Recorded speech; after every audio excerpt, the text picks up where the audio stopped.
15. Desarticulando a ambiguidade. Reflitamos um pouco mais sobre os malabarismos e labirintos emocionais que dificultam da conquista. Não somente nos níveis da convivência, mas também na fase da conquista. Não utilizo a palavra sedução por suas implicações subliminares. É comum que as espertinhas nos enviem sinais contraditórios e que pareçam sentir simultaneamente por nós aversão e interesse, oferecendo aberturas e bloqueios. Por exemplo, nos fornecem um número de telefone, atendem às ligações, mas, ao mesmo tempo, ficam enrolando e resistindo para marcar o encontro. Outro exemplo. Marcam um encontro amavelmente e sem nenhum problema, mas, quando estão em nossa presença, resistem à aproximação ou dizem que querem apenas amizade. A simultaneidade dos sinais opostos nos confunde e paralisa, requerendo medidas desarticulatórias. Se estivermos realmente desapegados e tivermos certeza de que não sentiremos falta da espertinha se a perdermos, poderemos encurralá-la emocionalmente com um ultimátum, o qual é efetivo para definições imediatas, quando não temos mais nenhum pingo de paciência.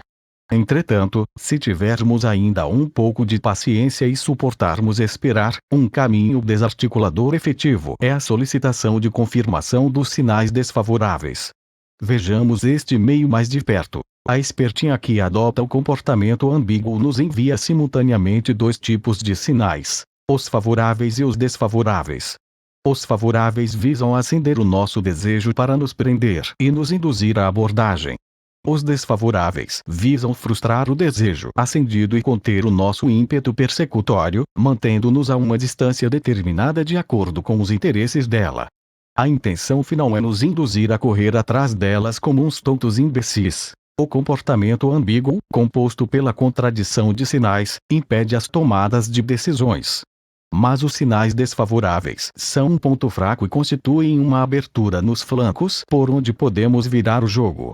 Acontece que a espertinha, ao se comportar desfavoravelmente à nossa aproximação, espera uma resistência de nossa parte contra suas recusas e jamais imagina que possamos de fato aceitá-las ou até mesmo levá-las a um extremo. Se, ao invés de pressionarmos contra a barreira que nos é imposta, aceitarmos a faceta desagradável que nos é oferecida, a recusa ou bloqueio, e solicitarmos à mulher uma confirmação explícita de que realmente não quer mais nada além de um relacionamento superficial e distante, a desconcertaremos e seu tiro sairá então pela culatra. Se conseguirmos arrancar-lhe uma confirmação verbal explícita de que almeja apenas algo sem graça e sem sabor, uma simples amizade, a teremos forçado a se definir justamente pelo que, em princípio, não queria, uma vez que, em meio ao desinteresse, ela havia manifestado também interesse. Ora, se ela manifestou interesse, é porque visava acender o desejo masculino para, desta maneira, satisfazer o seu próprio desejo de continuidade. A confissão da ausência de interesse em aprofundar o relacionamento marca o fim das nossas esperanças de um contato mais íntimo e profundo, mas, justamente por isso, rompe os elos emocionais que nos aprisionavam, libertando-nos para esquecer, e frustra o obsessivo desejo feminino pela continuidade de nosso interesse. Em outras palavras, aceitar e confirmar a face indesejável do comportamento ambíguo oferecido é torná-lo inequívoco e claro, ainda que optando pelo lado desagradável. Por meio do alto sacrifício de nossos próprios desejos, obrigamos aquela que intentava nos trapacear a mostrar sua verdadeira face. Então, se houver algo que vale a pena em seus sentimentos, nos será revelado. É assim que desarticulamos o comportamento ambíguo, fazendo a espertinha admitir assumidamente o lado indesejável que nos ofereceu. O que importa é que as coisas estejam definidas, que não restem dúvidas e que nossos sentimentos estejam finalmente resolvidos. Mas isso exige desapego, autossacrifício e disposição para perder, virtudes que somente se adquire após muitos anos de aperfeiçoamento interior. 16. Preservando o fio tênue e avançando. Quando não suportamos perder uma mulher por considerá-la exageradamente importante, o que sucede quando o homem está apaixonado, não convém forçá-la a sair da ambiguidade. O mais indicado neste caso é aproveitar a ambiguidade a nosso favor. O aspecto positivo e desejável do comportamento ambíguo constitui um elo que nos mantém presos, uma porta que preserva as esperanças. Sejam quais forem os sinais favoráveis, sorrisos, comportamento simpático etc., constituem uma abertura à aproximação, ou não seriam sinais favoráveis, e podem ser aproveitados como um caminho para o estreitamento progressivo da intimidade.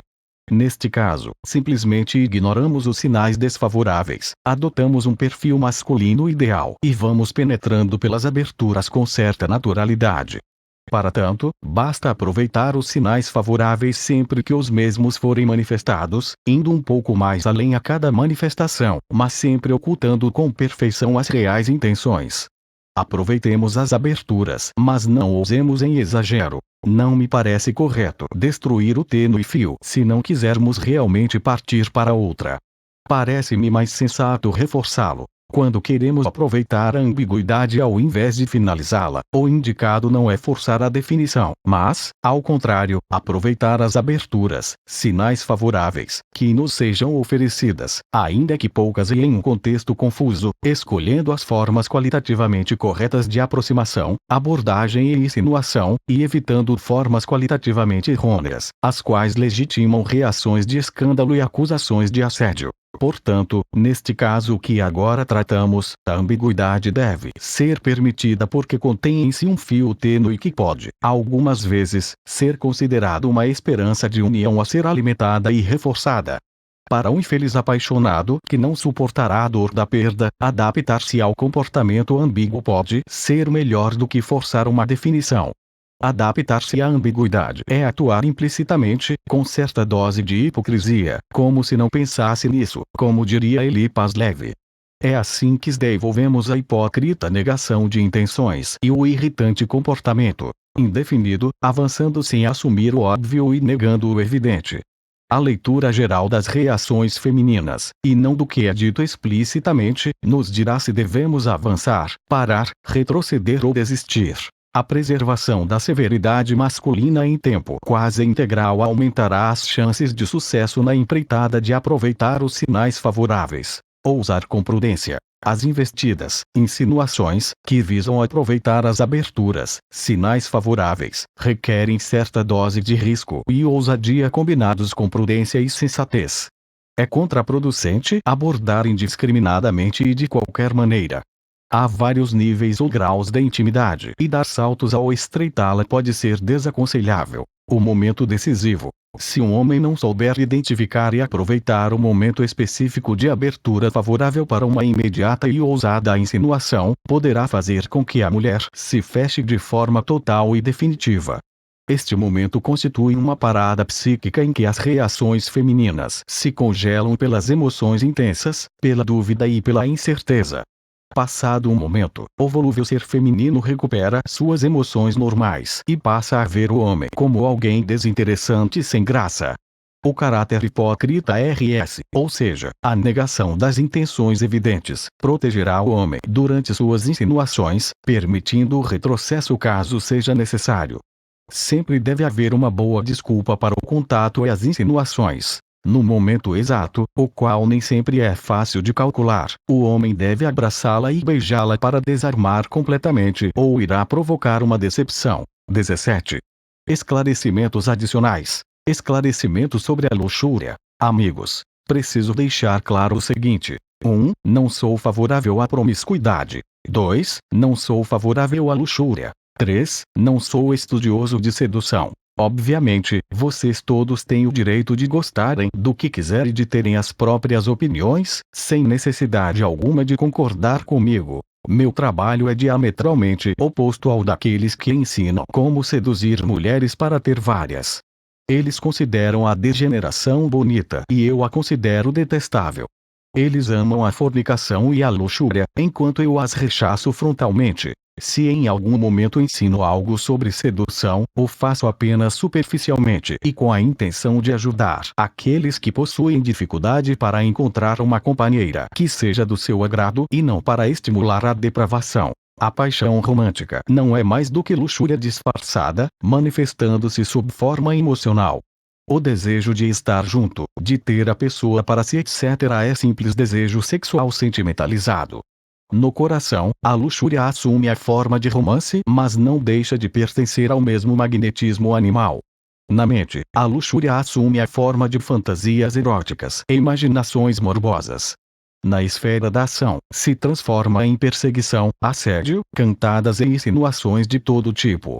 No fundo, tudo isso é luxúria. Os luxuriosos estão degenerados 25, ainda que se considerem muito machos. O destino do luxurioso é a impotência sexual e a ruína. A luxúria se relaciona com o assassinato passional, com a debilidade do corpo físico e com as doenças sexualmente transmissíveis. Ao envelhecer, o luxurioso não leva nada consigo. O paraíso erótico ficou para trás. E então, o que restou? Nada, porque ele escolheu degenerar-se ao invés de regenerar-se. O interessante é que a luxúria é contraproducente. O excessivamente luxurioso se enfraquece mais e mais, torna-se mais e mais desesperado por mulheres e dependente, afugentando as mais interessantes e menos desonestas. É pela luxúria que o homem se torna capacho das fêmeas. Obviamente, os senhores podem se sentir à vontade para discordar. Os meus rivais estudiosos de sedução não concordam comigo. Eles acreditam que é possível que o homem seja promíscuo, depravado e ao mesmo tempo seja interiormente forte. Se esquecem que há a lei do equilíbrio e que, se você se entregar exageradamente aos prazeres, haverá uma compensação da natureza. No caso do luxurioso fornicário, esta compensação é a seguinte: impotência sexual e fraqueza generalizada. O fornicário vai se enfraquecendo física, emocional, mental e espiritualmente. Os sedutólogos charlatães usam o desejo dos machos excluídos para arrancar-lhes o dinheiro. Prometem-lhes muitas mulheres mediante a revelação de um suposto segredo que alegam possuir. Este segredo seria uma informação mágica que teria o efeito de provocar fascínio e atração em toda e qualquer mulher. Pague e terá caído na armadilha, pois não há segredo algum. É contraditório dizer que as mulheres são atraídas por força e ao mesmo tempo incentivar os machos a se enfraquecerem. Aí está o ponto nevrálgico da falácia.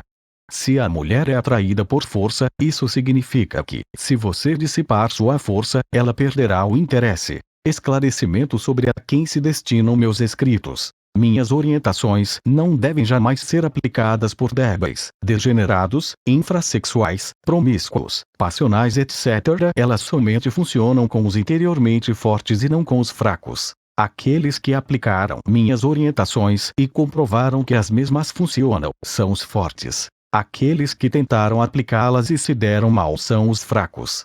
A guerra da paixão não é suportável para os fracos, que devem portanto buscar o caminho do desenvolvimento da força.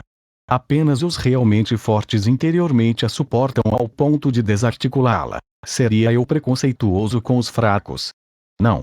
Sou solidário com eles desde que queiram se fortificar. Aos fracos que querem ser fortes sugiro que liberem à vontade, pelo menos um pouco, por meio da morte do ego e que estudem as obras de mestres que tratam da regeneração interior humana. Aos demais fracos que se acham fortes e não querem mudar, aconselho que busquem outros ensinamentos, mais apropriados às suas condições peculiares. Mais uma vez reitero que não somos misóginos. Combatemos artimanhas astuciosas e não pessoas. Não toleramos o profano feminino, mas adoramos o sagrado feminino.